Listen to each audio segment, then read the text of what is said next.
Arnab. Arnab phone scroll করছিল, ওইভাবে স্ক্রিনে চোখ রেখেই বলল। বল। পার্থ সোফায় মাথা এলিয়ে দিল, চোখ বন্ধ রেখে বলল।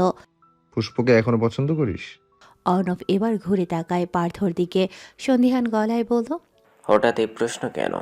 পার্থ একইভাবে থেকে বলল। প্রশ্নের বদলে প্রশ্ন পছন্দ করি না, জানিসই তো। যা বলেছি তার উত্তর দে। অর্ণব নির্দ্বিধায় বলল। তোকে কেন বলবো? পার্থ চোখ খুলল, নিগুড় ভঙ্গিতে তাকিয়ে শক্ত গলায় বলল। আমাকেই বলবি, বউ হয় আমার। তাকে তুই লাইক করিস কিনা জানবো না? অর্ণব ঝোপ বুঝে কোপ মারতে চাইল, সে জানিয়ে পার্থ জেলাস, তাই তাকে আরও জ্বালানোর জন্য বলল। যদি বলি হ্যাঁ, তো কি করবি? পার্থ ছো মেরে অর্ণবের কলার টেনে ধরল, তাকে মুখোমুখি করে দাঁতে দাঁত পিষে বলল। ভুলে যাস না অর্ণব, ও এখন আমার বউ, তোর ভাবি হয়।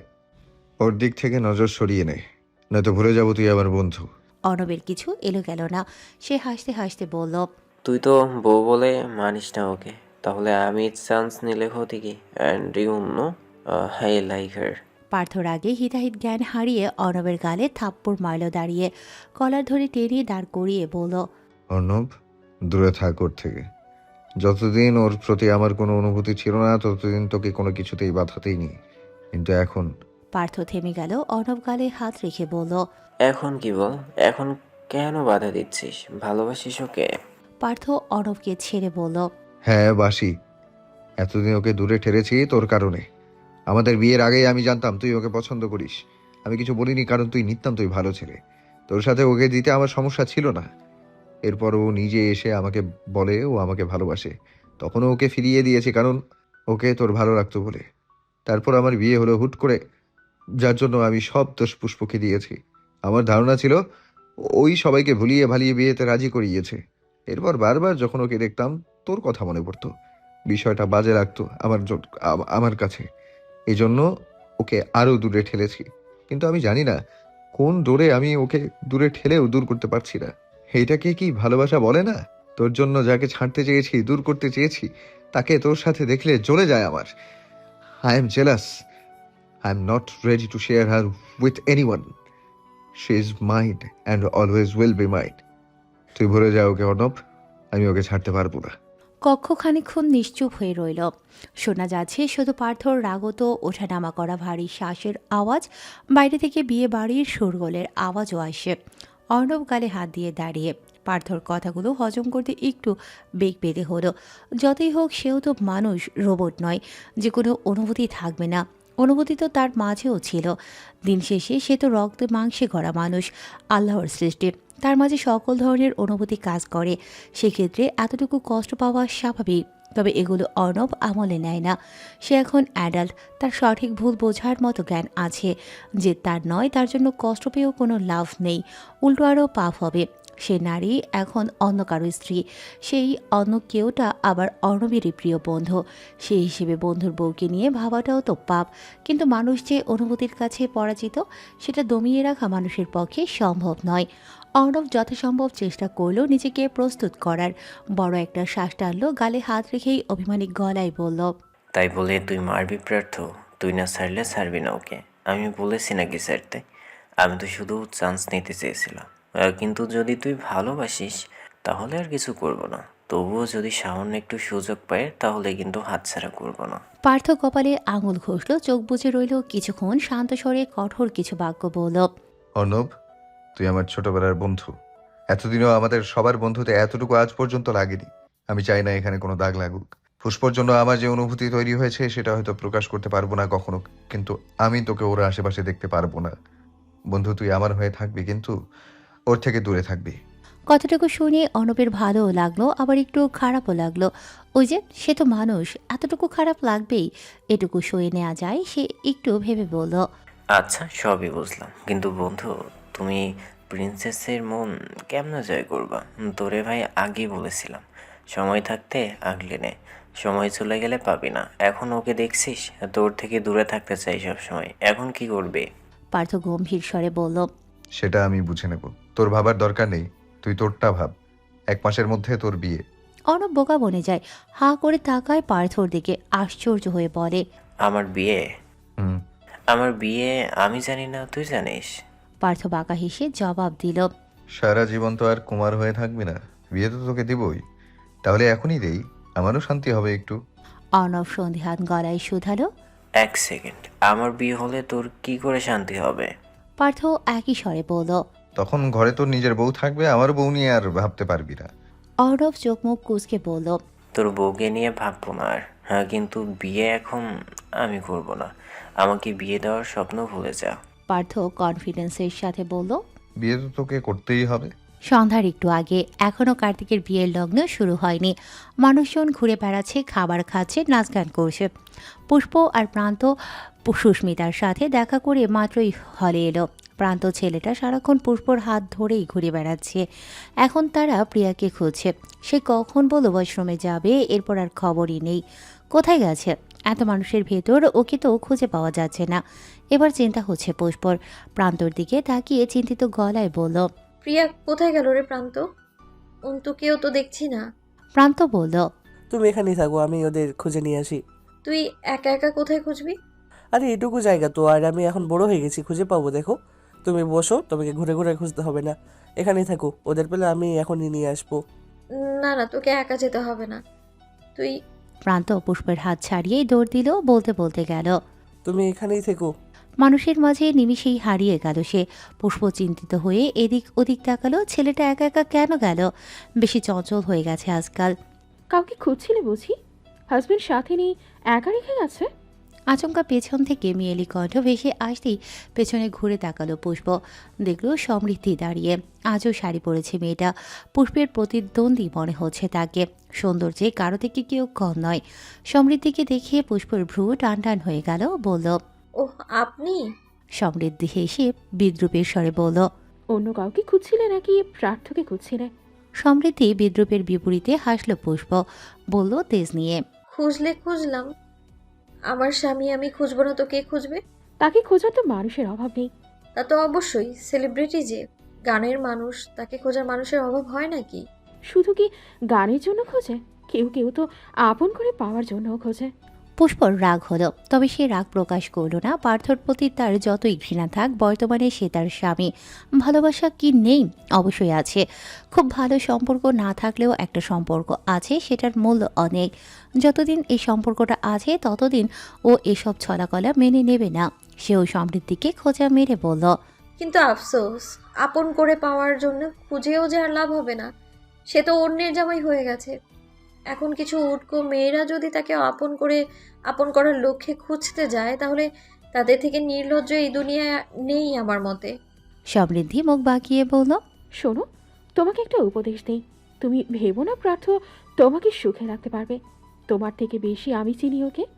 1.5 বছরের সম্পর্ক ছিল আমাদের। ধন্যবাদ উপদেশের জন্য, কিন্তু আপনার ফালতু উপদেশ আমার লাগবে না। আর একটা কথা, আমাদের সম্পর্কটা কিন্তু 20 বছরের। আমার জন্মের পর থেকেই তার সাথে আমার সম্পর্ক। 1.5 বছর আর 20 বছরের মাঝে অনেক তফাৎ। সেক্ষেত্রে আপনার থেকে বেশিই চিনি হয়তো। সমৃদ্ধি পুষ্পর সাথে কথায় পেরে উঠছে না বলে রাগ হচ্ছে। অপমান বোধহয় করছে। এই মেয়ে যে অল্প কথায় গলার মেয়ে না, তা বোঝা হয়ে গেছে। একে এভাবে বুঝিয়ে সরানোও যাবে না। তাই রাগত স্বরে সরাসরি বলল। শোনো মেয়ে, অতিরিক্ত চালাক হওয়া ভালো না। প্রার্থকে ছেড়ে দাও, ও তোমাকে শান্তিতে থাকতে দেবে না। ওর মনে এখনো আমি আছি। পুষ্প কিছু বলার জন্য প্রস্তুত হচ্ছিল, তখনই হাতের ওপর ঠান্ডা কিছুর স্পর্শ পেল। চমকে উঠে হাতে তাকাতেই দেখে কেউ তার হাতটা নিজের মুঠোয় পড়ে রেখেছে সযত্নে। হাতের মালিকের খোঁজে চোখ তুলে পাশে তাকাতেই দেখে পার্থ কোমল চোখে তাকিয়ে আছে তার দিকে। পার্থ রমন চাহনিতে বক্ষস্থল ধক করে উঠল। অবাক হয়ে তাকিয়ে থাকার মাঝে পার্থ স্বাভাবিক গলায় প্রশ্ন করল পুষ্পকে। এখানে কি করছিস? একা কেন? প্রিয় প্রান্ত কোথায়? পুষ্প আশ্চর্য চোখে তাকিয়ে রইল, শুধু কিছু বলল না। পার্থ সামনে সমৃদ্ধির দিকে তাকালো, চোখে মুখে ভর করল গাম্ভীর্যতা। পার্থ দূর থেকেই দেখেছে তাদের কথা বলতে। সে সমৃদ্ধিকে পাত্তা দিচ্ছে না, এসেছে পুষ্পর খোঁজে। কিন্তু সমৃদ্ধি ওকে কিছু বলেছে কি না জানা প্রয়োজন। তাই পুষ্পর দিকে শক্ত চোখে তাকিয়ে কঠিন গলায় বলল। ও কিছু বলেছে তোকে? পুষ্প চোখ সরিয়ে আনলো, দুপাশে মাথা নাড়িয়ে বলল। না।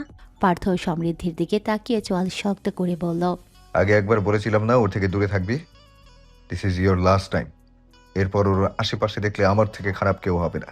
সমৃদ্ধিকে ঠেট দিয়েই পুষ্পর হাত চেপে ধরে টেনে নিয়ে গেল। সমৃদ্ধিকে কিছু বলার সুযোগও দিল না। রাগে অপমানে কান্না চলে আসে এবার সমৃদ্ধির। যার জন্য এত কষ্ট করে বিয়ে বাড়িতে এলো সেই পাত্তা দিল না।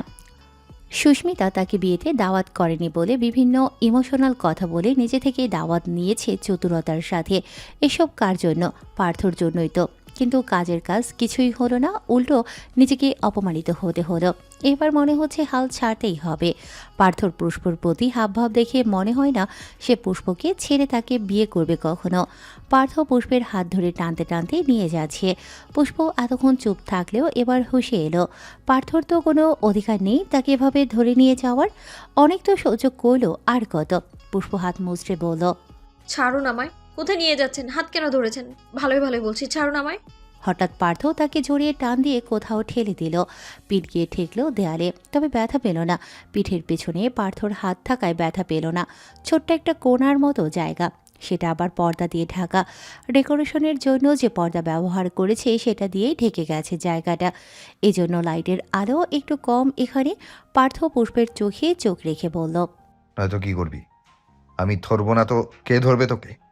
স্বামী হই তোর, তোর ওপর সব কিছুর অধিকার আছে আমার। পার্থ পুষ্পের অনেকটাই কাছাকাছি। সে দুহাত সামনে দিয়ে রেখেছে যাতে পার্থর বুকের সাথে তার স্পর্শ না লাগে। পার্থ পেছন থেকে তাকে ধরে রাখায় পুষ্পর চেষ্টাতেও কাজ হচ্ছে না। পার্থর কবজায় বন্দি থেকেই কুকড়ে উঠল সে। ইতস্তত বোধ কাটিয়ে স্বাভাবিক গলায় বলল, অধিকারের কথা আপনি না বলেন তাই ভালো। সরুন সামনে থেকে। ছাড়ুন আমাকে। এভাবে কেন ধরে আছেন? পার্থর মুড হলো না ঝগড়া করার। আর কত ঝগড়া করবে?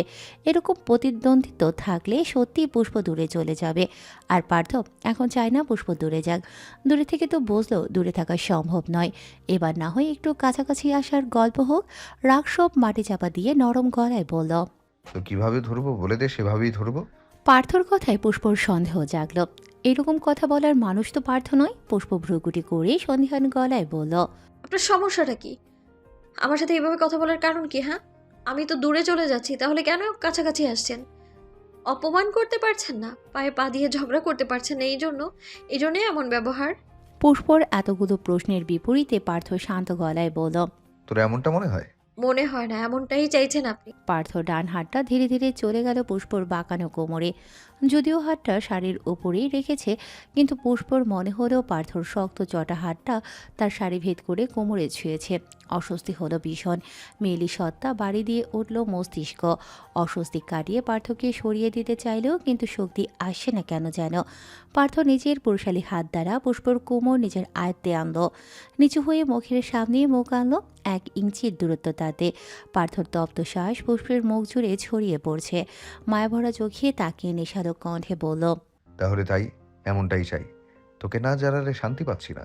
মনের শান্তির জন্য একটু জ্বালালে ক্ষতি কি? পার্থর এমন ব্যবহার পুষ্পর বুঝে আসছে না। পার্থর পুরুষালী শরীরের কাছে পুষ্প নিহাতি ছোট্ট মানুষ। অমর মানুষের কবলে পড়ে তার দেহ নেতিয়ে আসে। ভার ছেড়ে দিতে চাইছে শরীর। শ্বাস প্রশ্বাসের বেগতিক ওঠানামা চলছে। তবুও নিজেকে যথাসম্ভব শান্ত রাখার চেষ্টা করে বলল, মতলব কি আপনার? এত কাছে কেন আসছেন? পার্থ একইভাবে বলল, কাছে আসার জন্য কাছে আসছি। কি করতে চাইছেন আপনি? করতে তো চাইছি অনেক কিছুই। সরুন সামনে থেকে। সরে যাওয়ার জন্য তো কাছে আসিনি। তাহলে কেন এসছেন? কিছু দিতে, কিছু নিতে। পুষ্প বুঝল না, বলল, কি? বুঝে নে। আপনাকে বুঝতে পারছি না। পুষ্প পার্থর চোখেই তাকিয়েছিল, তবে সে চোখের ভাষা বোঝার মতো পরিস্থিতিতে ছিল না। এবার পার্থ বলায় পূর্ণ দৃষ্টিতে তাকালো তার চোখে। সেখানকার ভাষা আজ একটু অন্যরকম লাগলো। রাগ নেই, হিংস্রতা নেই, ঘৃণা নেই সেখানে। আছে মায়া, মুগ্ধতা, সাথে ভালোবাসাও বোধ হয়। ভালোবাসা কথাটা ভেবে পুষ্প নিজেই অবাক হলো। মনে মনে বলল, ভুল দেখছিস পুষ্প। এখানে কখনোই তোর নামের ভালোবাসার দেখা মিলবে না। এটা তোর মনের ছলনা ছাড়া কিছুই না। পার্থর বুকে 2 হাত দিয়ে ধাক্কা দিল সে। হঠাৎ ধাক্কায় খানিকটা সরে এলো সে।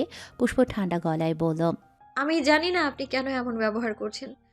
শুধু মনে রাখুন, আপনাকে আমার চাই না। চিন্তা করবেন না, ছেড়ে যখন দিচ্ছি তাহলে ভালোভাবেই দেব। আমার কোনো চিহ্ন রাখবো না আমি আপনার জীবনে। পার্থ এবার সেই আগের মতো হয়ে গেল, রেগে গেল মুহূর্তে। ছেড়ে যাবে মানে কি? পার্থ তো ওকে বলেনি তার জীবনে আসতে, তাকে ভালোবাসা শেখাতে। সে কেন এলো, কেন ভালোবাসতে শেখালো? এখন পার্থর মনে সুখ ফুল ফুটিয়ে সে ছেড়ে চলে যাবে? এত সহজ? তার কোনো চিহ্ন রাখবে না বললেই হলো? শুধু চিহ্ন নয়, পার্থ তো পুরো ফুলটাকেই চাই। রেগে আবার টেনে আনলো পুষ্পকে, মুখোমুখি হয়ে চোয়াল শক্ত করে বলল, চিহ্ন রাখবো নাকি আস্ত তোকে রাখবো সেটা আমার ব্যাপার। ছেড়ে যাওয়ার কথা বললে জানে মেরে ফেলবো। তুই আমার, তোর উপরের সকল সিদ্ধান্তও আমার। ছাড়তে হলে আমি ছাড়বো, রাখতে হলে আমিই রাখবো। পার্থর কথায় তীব্র অধিকার বোধ। পুষ্প আশ্চর্য না হয়ে পারছে না। হুট করে পার্থর কি হলো? পুষ্পর বোধহয় হজম হলো না কথাগুলো। সে কড়া গলায় বলল, ছেড়ে তো দিয়েছেনই, তাহলে রাখার প্রশ্ন আসছে কোত্থেকে? জীবন আমার, তাই সিদ্ধান্তটাই আমার। আপনার সিদ্ধান্ত আমার উপর চাপিয়ে দেওয়ার ভুলটাও করবেন না আপনি। জীবন তোর, কিন্তু সিদ্ধান্ত আমার। বিষয়টা আগে হলে আমার কিছুই যায় আসতো না, কিন্তু বিষয়টা এখনকার যখন আমার। থেমে গেল পার্থ। বাকিটুকু আর বলল না। এত সহজেই কি আর ধরা দেবে? এখন ধরা দিলেও পুষ্প মানবে না। এতদিনে পার্থ তার মনে যে ঘৃণাটা তৈরি করেছে সেটাকে তো কাটাতে হবে। তার আগে কিছুই বলবে না। পার্থ থেমে যাওয়ার পুষ্প প্রশ্ন করল। যখন আপনার কি হলো বলুন? পার্থ ছেড়ে দেয় পুষ্পকে, সরে গিয়ে পর্দা সরিয়ে রাস্তা দেয়, শান্ত স্বরে বলে, যা। পুষ্পর এবার পাগল হওয়া বাকি। মানে পার্থকে সে কখনোই বোঝে না। এক সময় এই রূপ তো আরেক সময় অন্য রূপ। গিরগিটিও এত রূপ বদলায় না যতটা পার্থ বদলায়। সেকেন্ডে সেকেন্ডে কারো মুড কী করে বদলায়। এজন্যই বলে আকাশ আর মানুষ এক প্রকৃতির। আকাশে যেমন মিনিটে মিনিটে আবহাওয়া বদলায়, পার্থর মুডও তেমন মিনিটে মিনিটে বদলে যায়। পুষ্প আর ঘাটল না তাকে। সরে যখন গিয়েছে চলে যাওয়াই ভালো। এখানে থাকা মানেই মাথা নষ্ট করা। পার্থর ছেড়ে দেওয়া জায়গা দিয়ে হন হন করে চলে গেল। পার্থ তপ্ত শ্বাস ফেলে নিচেও চলে গেল তার পিছু পিছু। মেয়েটা অতিরিক্ত সাহসী হয়েছে, একে বাগে আনতেই হবে। সন্ধ্যার পরবর্তী সময় কার্তিক বিয়ের আসরে বসে পড়েছে। পুরোহিত বিভিন্ন মন্ত্র পাঠ করছে। এবার কনেকে আনা হবে। ছেলেটা অধীর আগ্রহে বসে আছে হবু বউয়ের জন্য, কিন্তু বউকে কেউ আনছেই না। আর যে কত সময় লাগবে, বিয়ের এমন সময়ে কি আর দেরি সহ্য হয়? এদিকে আরেক ঝামেলায় পড়ল অর্ণব। এরকম সময়ই তার মা ফোন করেছে, তারা নাকি এখন আসছে, এসে পড়েছে প্রায়। অর্ণবকে গেট থেকে এগিয়ে আনতে যেতে হবে। কার্তিকের তরফ থেকে ওর বন্ধুর বাড়ির সকলকে দাওয়াত করা হয়েছে। রকির বাবা মা এসেছেন। কিছুক্ষণ আগেই হৃদয়ের বাসা থেকে কেউ আসেনি। পার্থর বাসার থেকে বড়রা আসতে পারেনি, তবে ছোটরা সকলেই এসেছে। এখন অর্ণবদের পরিবার থেকে আসলেই সব কমপ্লিট। ছেলেটা ফোন হাতে তাড়াহুড়োয় বাইরের দিকে যাচ্ছে। চোখ ফোনের স্ক্রিনের ওপর আরেকবার ফোন করবে ভাবছে। এতক্ষণে তো গেটের সামনে আসার কথা। বাবার নাম্বারে ডায়াল করে কেবলই ফোনটা কানে তুলবে, তার আগেই অসাবধানতায় বাড়ি খেলো একটি মেয়ের সাথে। তৎক্ষণাৎ ফোনটা পড়ে গেল হাত থেকে। মেয়েটাও সমান ধাক্কা খেয়ে পড়ে যেতে নিল। অর্ণব দুহাত বাড়িয়ে তার কোমর জড়িয়ে আটকে দিল। দুজনে পড়তে পড়তেও বেঁচে গেল। মেয়েটা ভয়ে চুপসে গেছে, দু চোখ খিচে আছে। মেয়েটার পরনে শাড়ি। অর্ণব তাকে পড়ে যাওয়া থেকে বাঁচাতেই কোমর জড়িয়ে ধরেছিল। এক হাত তার গিয়ে স্পর্শ করেছে মেয়েটির উন্মুক্ত কোমর। মেয়েলি শরীরে হাত পড়ায় সাথে সাথে হাত ছেড়ে দেয় অর্ণব। মেয়েটির শরীরের ভর অর্ণবের হাতে ছিল, সে হাত ছেড়ে দেয় মেয়েটি পড়ে যেতে নেয়। সাথে সাথে অর্ণবের গলা জড়িয়ে ধরে। গলা ধরে ঝুলে যাওয়ায় অর্ণব আরও ঝুঁকে যায়। মুখোমুখি হয় দুজনের মুখ। মেয়েটা হতবম্বের মতো তাকায় অর্ণবের দিকে। অর্ণব আবারও তার কোমর ধরে, টান দিয়ে সোজা করে মেয়েটাকে নিজেও সোজা হয়ে দূরে দাঁড়ায়। ভদ্রতার খাতিরে বলে, আপনি ঠিক আছেন? মেয়েটা একটু লজ্জা পেয়েছে বোধহয়, মাথা নিচু করে বলে, জি, আপনি ঠিক আছেন? দুঃখিত, আমি দেখতে পাইনি। অর্ণব ভদ্রতা বজায় রেখে বলল, ইটস ওকে, আমারও দোষ ছিল, আমি খেয়াল করিনি। অর্ণব ফোনটা তুলে নিচ থেকে উপরের গ্লাস খানিকটা ফেটে গেছে। মেয়েটা ফাটা গ্লাস দেখে বলল, এ কি, ভেঙে গেল তো? আমি সত্যি দুঃখিত, আমি জানতাম না। মেয়েটাকে আর বলতে দিল না। দোষ যেহেতু অর্ণবেরও, তাই তাকে দোষ দিয়ে লাভ নেই। বলল, ইটস ওকে, আপনার ভুল নেই, এটাতে সমস্যা নেই। গ্লাস বদলে নিলেই হবে, আপনাকে সরি বলতে হবে না, যেতে পারেন। মেয়েটা আচ্ছা বলে চলে যেতে নিল, তার আগেই ভেসে এলো কারো গলার স্বর। মেয়েটা কে অর্ণব? মেয়েটি সম্বোধন করায় সে যেতে যেতেও থেকে যায়। পেছনে ঘুরে দেখে একজন পৌরা তার দিকেই তাকিয়ে আছে। অর্ণব মহিলাটির উদ্দেশ্যে বলল, তোমরা এসে পড়েছো? আবার মেয়েটার দিকে তাকিয়ে বলল, সিঙ্গি নাম্মু। কথা শুনে মনে হলো মহিলাটি অর্ণবের মা, সাথে আরেকজন ভদ্রলোকও ছিল, হয়তো তার বাবা হবে। মহিলাটি এগিয়ে গেল মেয়েটার দিকে, বলল। তোমার নাম কি মা? মেয়েটা মাথা নিচু করে বলল। স্নেহা। বা, বেশ মিষ্টি নাম। তুমি চেনো অর্ণবকে? মেয়েটি দুপাশে মাথা নাড়ল। অর্ণব মুখে চসূচক শব্দ করে বলল। আম্মু, ওনার সাথে ধাক্কা লেগেছিল, পড়ে যেতে নিয়েছিল, তাই ধরেছি। বেশি ভেবো না তো। তিনি ধমক দিলেন ছেলেকে। তুই চুপ কর। আমি কি তোর জন্য জিজ্ঞাসা করছি নাকি? এমনি ভালো লাগলো তাই কথা বললাম। আচ্ছা ঠিক আছে, চলো ভিতরে চলো। আব্বু এসো, বিয়ে শুরু হয়ে গেছে, কার্তিক রাগ করবে। অর্ণব তার বাবাকে নিয়ে হাঁটা ধরল। ভদ্রমহিলা স্নেহার হাত ধরে বলল। তুমিও তো ভেতরে যাবে তাই না? চলো একসাথে যাই, কিছু মনে করো না। আমি আবার অনেক মিশুক। মেয়েটা মাথা নাড়িয়ে বলল। ঠিক আছে, সমস্যা নেই আন্টি, চলুন। ভদ্রমহিলা তার হাত ধরেই হেঁটে গেলেন সামনের দিকে। অদূর হতেই কারো ঈগল নজর পর্যবেক্ষণ করে গেল সবটা। ঠোঁটের কোণে ফুটে উঠল রহস্যময় হাসি, যে হাসির অর্থ বোঝার ক্ষমতা নেই কারো। বিয়ে সুষ্ঠুভাবে সম্পূর্ণ হয়েছে। নতুন বরবউকে স্টেজে বসিয়ে রাখা হয়েছে। একটু পর পার্থদের গানের পারফরমেন্স করা হবে। প্রিয়াকে সারা সেন্টার খুঁজেও কোথাও পায়নি। শেষমেশ ছাদে গিয়ে মিলেছে তার দেখা। তখন থেকে সেই ছাদেই ছিল। পুষ্পর তো ভয়ে যান শুকিয়ে যাওয়ার অবস্থা। ছাদে ছিল বলে প্রশ্ন করা হয়েছে কেন এতক্ষণ সেখানে ছিল। প্রিয়া স্বাভাবিকভাবেই জবাব দিল ভালো লাগছিল না তার, মাথা ব্যথা করছিল, তাই শোরগোল থেকে দূরে ছিল। পুষ্প আর প্রশ্ন করেনি, চেয়ারে বসিয়ে রেখেছে তাকে। কিন্তু অন্তর এখনো খবর নেই। পার্থ ফোনও করেছিল, ওকে ফোনও তোলেনি। পার্থ প্রিয়াদের কাছে আবার এলো, প্রিয়ার দিকে তাকিয়ে বলল। অন্তু কোথায়? প্রিয়া বসেছিল, শান্ত স্বরে বলল। আমি জানি না। পার্থ গম্ভীর হয়ে আবার বলল। ফোন করছি, ফোন ধরছে না কেন? পুষ্প পাশে ছিল, পার্থর প্রশ্ন শুনিয়ে ভ্রুকুটি করে বলল। সেটাও কি করে জানবে? ফোন তো আমিও করছি, তুলছে না তো।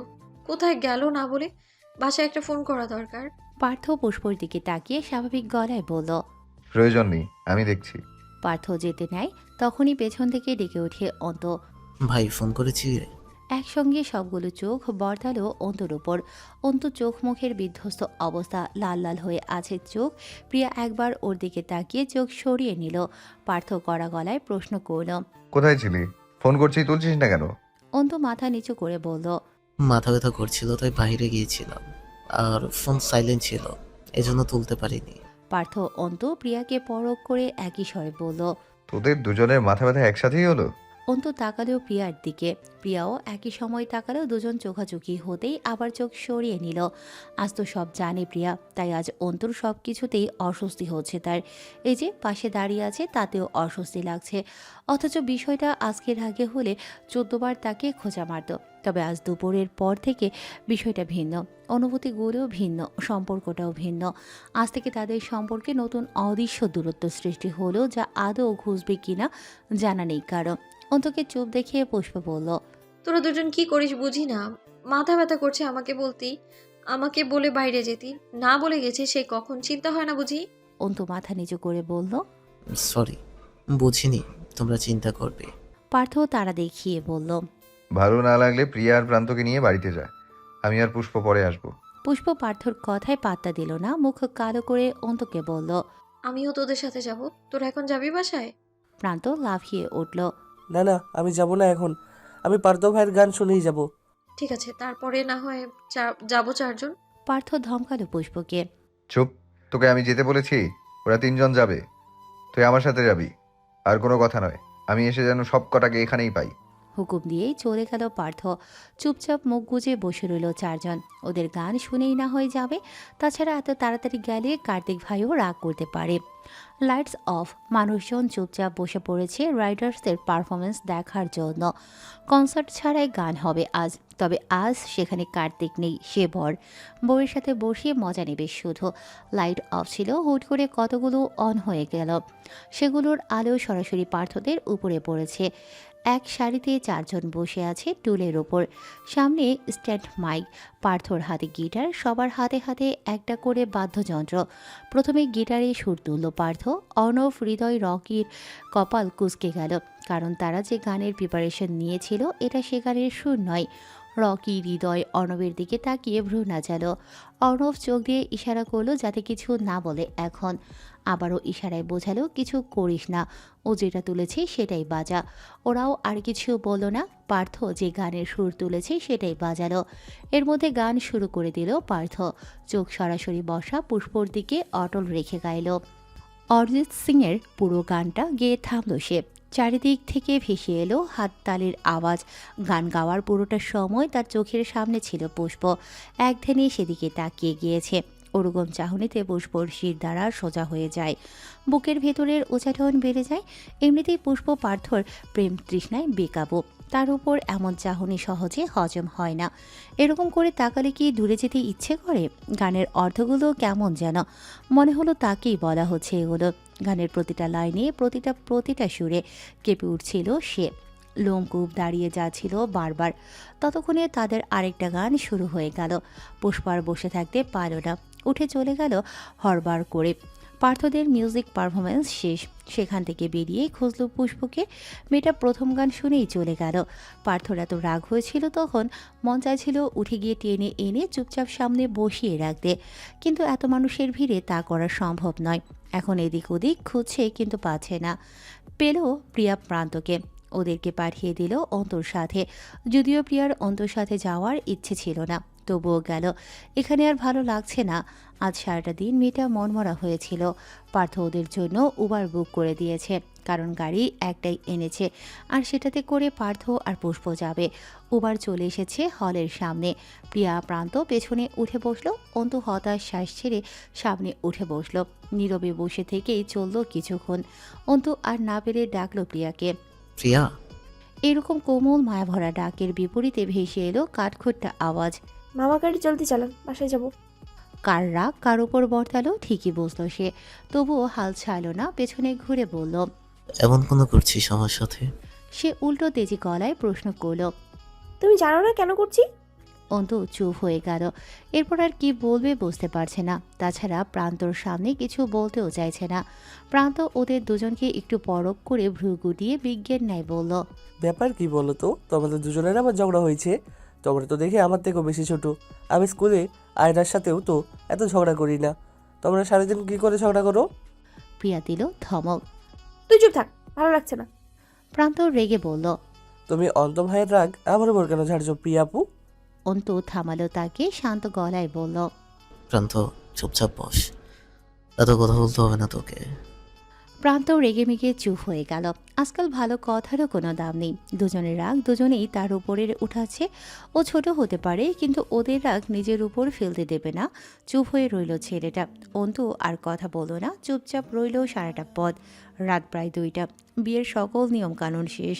যে যার যার মতো চলে যাচ্ছে। পার্থ পাত্র পুষ্পকে নিয়ে গাড়িতে উঠল। হৃদয়, অর্ণব আর রকি এক গাড়িতে যাবে। হৃদয় মোহকে বাড়িতে পৌঁছে দিয়েছিল অনেক আগে। এখন বন্ধুদের সাথে আবার রওনা হলেও বাড়ির উদ্দেশ্যে। অর্ণবদের গাড়ি আগে ছেড়ে গেল। পার্থ গাড়ি স্টার্ট করলো। একবার আর চোখে পুষ্পর দিকে তাকাতেই দেখলো পুষ্প সিট বেল্ট বাঁধেনি। এবার আর বেল্ট বাঁধার আগেই গাড়ি ছুটালো না, তাকে বলল বেল্ট বাঁধতে। সে নিজেই এগিয়ে গিয়ে বেল্টটা বেঁধে দিল। পুষ্প অবাক না হয়ে পারল না। পার্থর ব্যবহার ওর কাছে কোনো মতেই সুবিধার ঠেকল না। কিছু তো একটা হয়েছে যার জন্য পার্থর ব্যবহার এত চেঞ্জ হয়েছে। কিছু না হলে তো সে এভাবেই গাড়ি চালাতো। পুষ্পর সিট বেল্ট বেঁধে দেওয়া এত দূর ওর দিকে তাকাতো না পর্যন্ত। তাহলে হঠাৎ কি এমন হলো যার কারণে এত খাতির যত্ন করছে? প্রশ্ন তৈরি হলো মনে অনেক, কিন্তু উত্তর খুঁজে পেল না পার্থর। গাড়ি চালাতে শুরু করলো। ড্রাইভ করছে ও খুব ধীরে। কিছুক্ষণ চলার পর পার্থই প্রশ্ন করল। তখন ওভাবে চলে গেলি কেন? পুষ্প ভ্রু কুঁচকে বলল। কখন? যখন তোর দিকে তাকিয়েছিলাম বলে উঠে গেছিস? সরাসরি কথাটায় ঘাবড়ে গেল পুষ্প। ও কি করে জানলো ওর তাকিয়ে থাকার জন্যই পুষ্প উঠলো গেছে? কিন্তু সে তাকিয়ে কেন ছিল? মনে প্রশ্নটা উঠতেই সেটা শব্দে পরিণত করলো। আপনি তাকিয়েছিলেন কেন? পার্থ গা ছাড়া উত্তর। আমার ইচ্ছে হয়েছে তাই। আমার জিনিসে আমি তাকাবো না তো কে তাকাবে? পুষ্প না বুঝে বলল। মানে? পার্থ পুষ্পর দিকে তাকালো, স্বাভাবিকভাবে বলল। মানে বুঝতে হবে না, আমাকে বুঝলেই হবে। পুষ্প ভ্রু গুটিয়ে বলল। আপনাকে ঠিক বুঝতে পারছি না। আজকাল আপনার ব্যবহার আমার ঠিক হজম হচ্ছে না। আপনি কি মতলবে এমন করছেন কিছুই বুঝতে পারছি না আমি। আমার ব্যবহারই হজম করতে পারিস না, আমার ভালোবাসা কি করে হজম করবি? পুষ্প কেঁপে ওঠে। পার্থর এমন কথায় সে দুর্বল হয়ে পড়ে, অথচ সে চায় না দুর্বল হতে। দুর্বল তো অনেক হলো, দুর্বল হয়ে বুঝতো যে দুর্বলদের কেউ মূল্য দিতে পারে না, সম্মান করতে পারে না, শুধু তুচ্ছ তাচ্ছিল্যই করতে পারে। কিন্তু পুষ্প কারো তাচ্ছিল্য সহ্য করবে না, আর সে সামনে তাকিয়ে করা গলায় বলল, ভালোবাসাও চাই না, সেটা হজম করতেও চাই না। পার্থ কিছু বলবে তার আগেই পুষ্প বড় বড় চোখ করে চিৎকার করে উঠল। সামনে দেখুন পার্থ ভাই। পার্থ সামনে তাকিয়ে সাথে সাথে ব্রেক কষল গাড়ির। আরেকটু হলেই গাড়ি বাড়ি খেত রাস্তার মাঝে থাকা বড় বড় পাথরের সাথে। মাঝ রাস্তায় অনেকগুলো বড় পাথর দিয়ে পথ আটকে রেখেছে কেউ। আশেপাশে তেমন গাড়িও নেই, একেবারে মাঝ রাস্তায় সুন্দর করে সাজিয়ে রেখেছে সেগুলো। পার্থ দরজা খুলে নামতে যায় গাড়ি থেকে। পুষ্প তার হাত ধরে ফেলে, চিন্তিত স্বরে বলে, যাবেন না, গাড়ি ঘোরান, অন্য দিক দিয়ে যাই। পুষ্পর ধরে রাখা হাতটার দিকে তাকালো পার্থ। এটুকু ছোঁয়ায় কি প্রশান্তি যে অনুভব করলো তা যদি পুষ্প দেখত। পার্থ পুষ্পর হাতের উপর নিজের হাত রাখলো আলগোছে, ভরসা দিয়ে বলল, তুই বস এখানে, আমি আসছি, কিছু হবে না। গাড়ি থেকে নামবি না, ঠিক আছে?